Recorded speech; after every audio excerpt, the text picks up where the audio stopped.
So today I don't really have much to talk about, but I thought I'd try to think of something.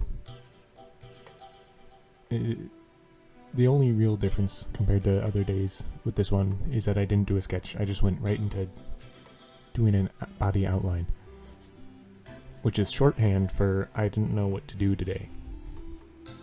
That's basically what that means 99% of the time.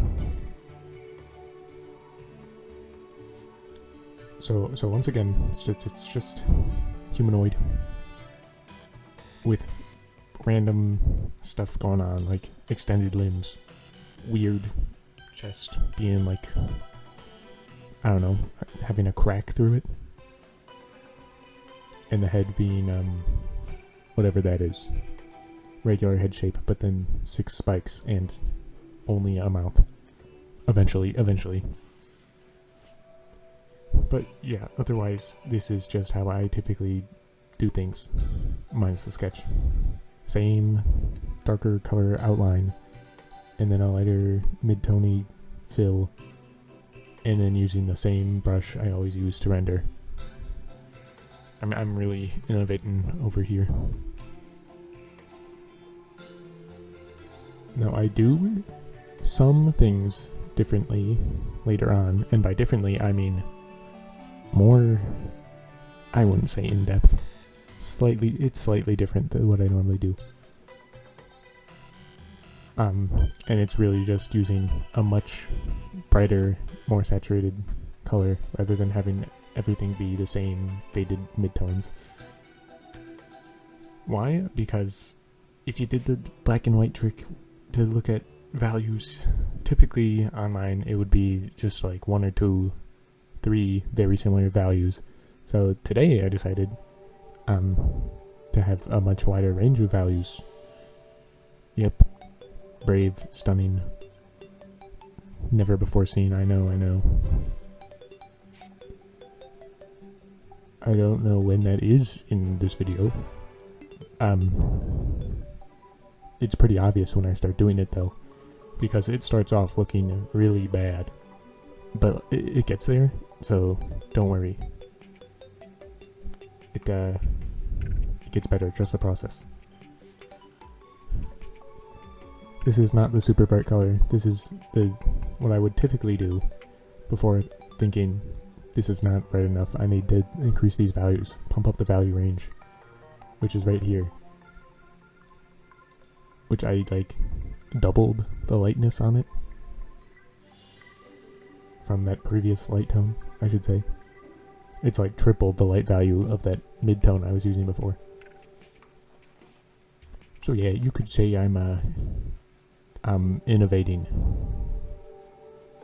Yeah, let's say that.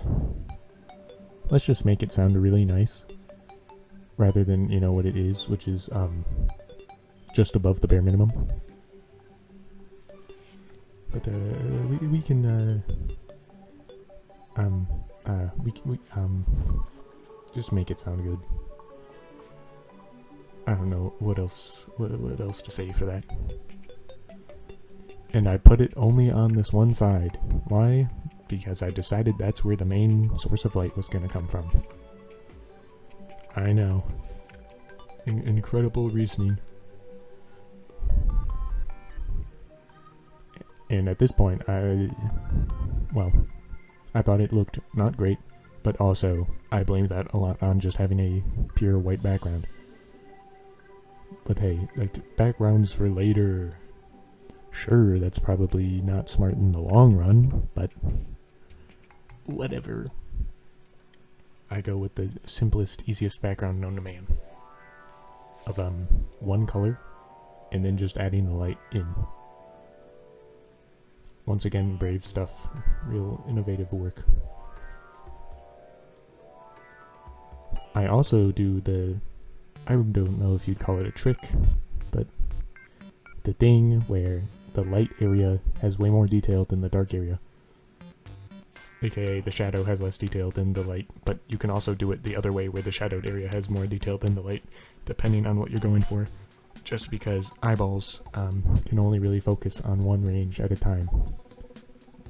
So detail the range that you want people to focus on more.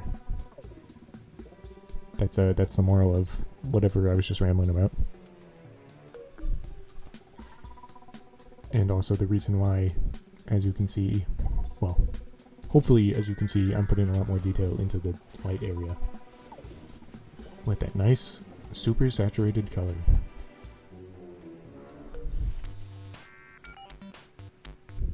And all the detail is just random junk.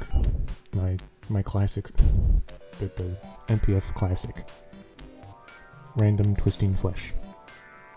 Why? Because, I don't know, I find smooth skin / flesh to be boring. That's really the main reason. At least boring for a drawing. In real life, it's real life, that's just what happens, but when I'm drawing it, when I see some smooth surface area, I'm like, I gotta put something there. Except legs. I don't know why. I tend to just not do too much with legs. I really don't know why. Maybe it's because for the longest time I just did arms and like upper torsos. I really don't know.